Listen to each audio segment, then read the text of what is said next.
नमस्कार, मैं पल्लवी अय्यर आप सभी का स्वागत करती हूँ। हमारे सोसाइटी की श्री सत्यनारायण पूजा गए शनिवार को संपन्न हुई। उसी दिन सांस्कृतिक कार्यक्रम का भी आयोजन किया गया था। सांस्कृतिक कार्यक्रम में मैंने श्री राम रक्षा स्तोत्र के बारे में कुछ जानकारी दी। वो रिकॉर्डेड वीडियो अब हम देखते हैं। 26 तारखेला रामनवमी झाली, बरोबर. रामनवमीच्या दिवशी आपण काय करतो? श्रीरामाची पूजा करतो, बरोबर ना. तसं श्रीरामाच्या स्तोत्र म्हटलं जातं. तुम्हाला माहिती असेल रामरक्षा स्तोत्राबद्दल नक्कीच ऐकलं तर नक्कीच असेल.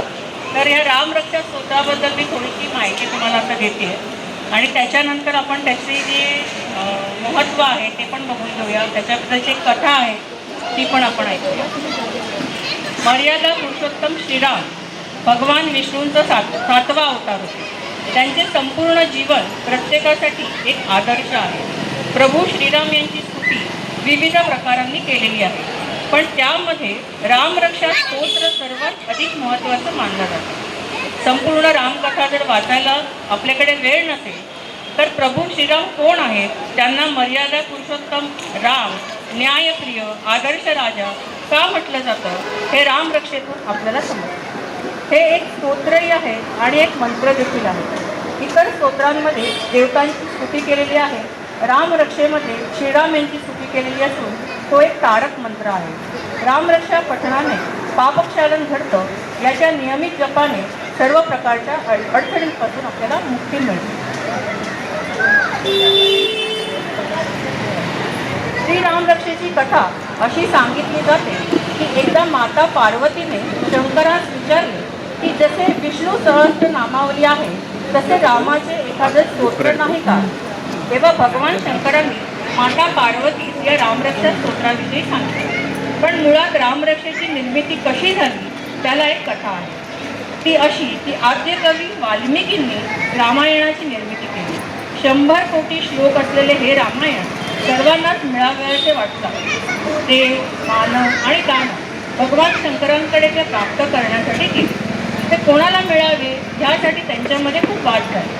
शेवटी शंकरांनी रामायणाची सर्वांमध्ये समान वाटणी करण्याचे ठरवले. 100 ही समसंख्या असल्याने कितीही वाटणी केली तरी एक श्लोक तसाच राहील. हा अनुष्टुप छंदातला असल्याने एका श्लोकामध्ये 32 अक्षरे होती. त्याचीच वाटणी केली. शेवटी 2 अक्षरे शंकरांनी स्वतःकडे ठेवली. ते म्हणाले की 2 अक्षरे मी माझ्याकडे ठेवतो असे सांगून त्यांनी सर्वांना जाण्यास सांगितले व ध्यानासाठी ते बसले. पण देव, दानव, मानव यांचे मन काही भरेना. शंकरांनी ती अक्षरे स्वतःजवळ ठेवली याचा अर्थ त्यात काहीतरी महत्त्वाचं असणार म्हणून सर्वजण वाट पाहू लागले. काही काळाने कंटाळून एकामागे एक सगळे जाऊ लागले. एक ऋषी मात्र शेवटपर्यंत थांबले.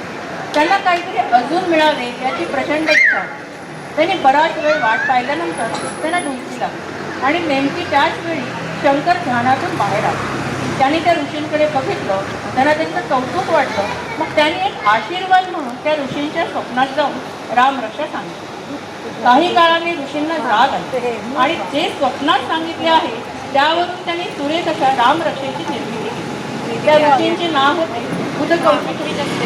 याचे वर्णन रामरक्षेच्या 15व्या श्लोकामध्ये केलेले आहे. आदिष्टवान यथा स्वप्ने रामरक्षा विमामहरा तथा लिखितमान प्रातः प्रबुद्ध बुधकौशिकः. शतकोटीचे बीज वाचे उच्चारी. शतकोटीचे बीज म्हणजे राम ही ती 2 अक्षरे. श्री रामरक्षा या स्तोत्राचं महत्त्व काय ते आता बघू.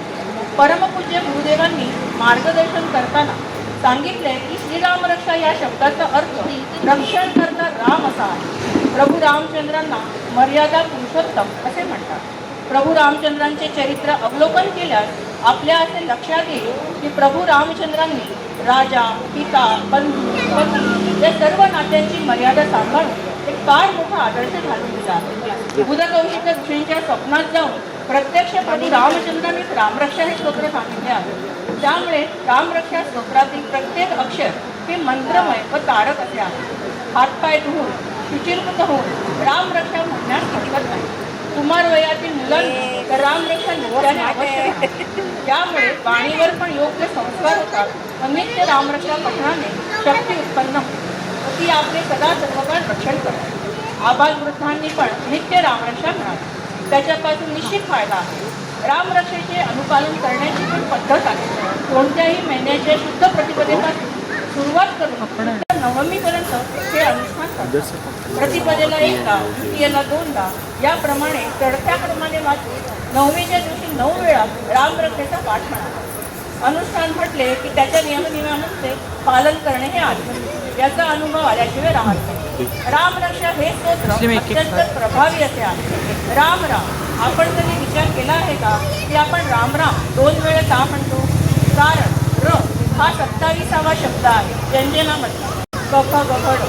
हा दुसरा शब्द आहे स्वरामधला, अ आ इ मधला. म हा 25वा शब्द आहे व्यंजनामधला. एकूण 54. राम अधिक राम 54 अधिक 54 म्हणजे 108. आपण जी गळ्यात माळ घालतो तिचे मणीसुद्धा 108 असतात. याचा अर्थ आपण एका व्यक्तीला जर 2दा राम राम म्हटले तर आपण एक माळ जप केला असा होतो. तर मग म्हणा की मंडळी राम राम.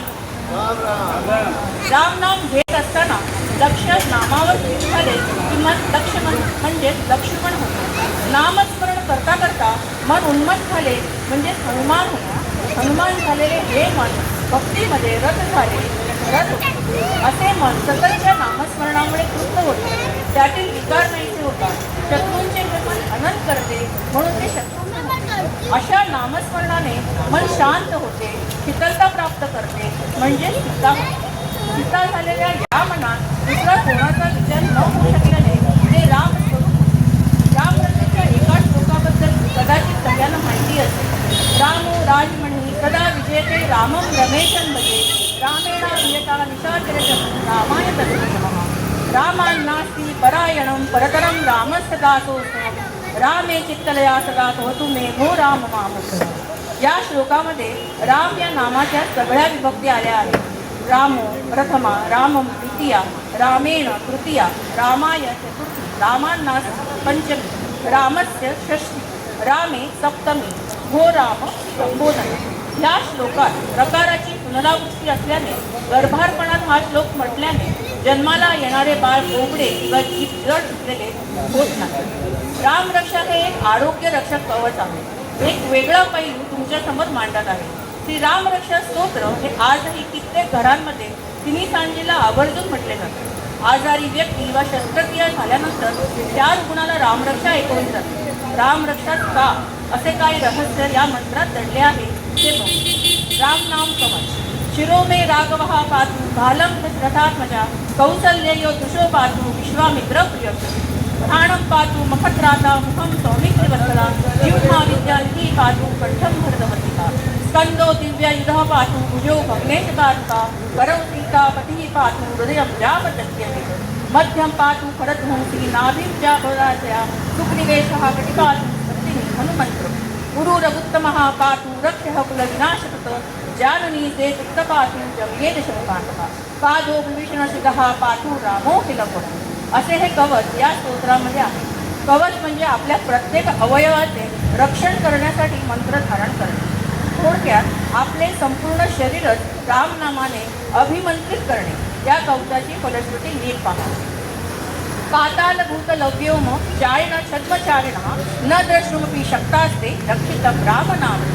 म्हणजे पाताळ, भूमी आणि आकाश या तिन्ही लोकांमध्ये संचार करणारे छद्मचारिणा म्हणजे खोटे सोंग घेणारे असे राक्षस रामनामाने रक्षिलेल्या लोकांकडे नजर वर पाहू शकत नाही. आता थोडंसं थांबा. छद्मचारिणा हा शब्द पुन्हा वाचा. काही आठवले का? विज्ञान शिकत असताना स्युडोपोडियम हा शब्द आपण शिकलेला असतो. अमिबा सारखे जीव हे स्युडोपोडियम म्हणजे छद्मपाल म्हणून ओळखले जातात. थोडक्यात इथे राक्षस हे अलिफ लैलासारखे शिंग वगैरे असलेले राक्षस नसून सूक्ष्म जीव आहेत. आयुर्वेदामध्ये विशेषतः सुश्रुत संहितेमध्ये कृमी, राक्षस असे शब्द अनेक ठिकाणी सूक्ष्म जीवांसाठी वापरण्यात आलेले आहेत. रामरक्षा सिद्ध कशी करावी? 121 रोज म्हणजे दिवस एकदा ठराविक ठिकाणी ठराविक वेळी म्हटल्याने रामरक्षा सिद्ध होते. किंवा गुढीपाडवा ते रामनवमी ह्या काळामध्ये जर 13 वेळा आपण दररोज ती बोलली किंवा अश्विन प्रतिपदा ते नवमी म्हणजे शारदीय नवरात्रामध्ये दररोज 13 वेळा जर पठण केलं तर रामरक्षा सिद्ध होते. इतर काही फायदे आहेत. आपदाम पहरतारम हा श्लोक जर 1,00,000 वेळा म्हटलं तर ऋणमुक्ती हे फळ आहे. प्रत्येक अवयवाचे स्वतंत्र पठण केले तर त्याचे स्वतंत्र फलित मिळते. जय श्रीराम.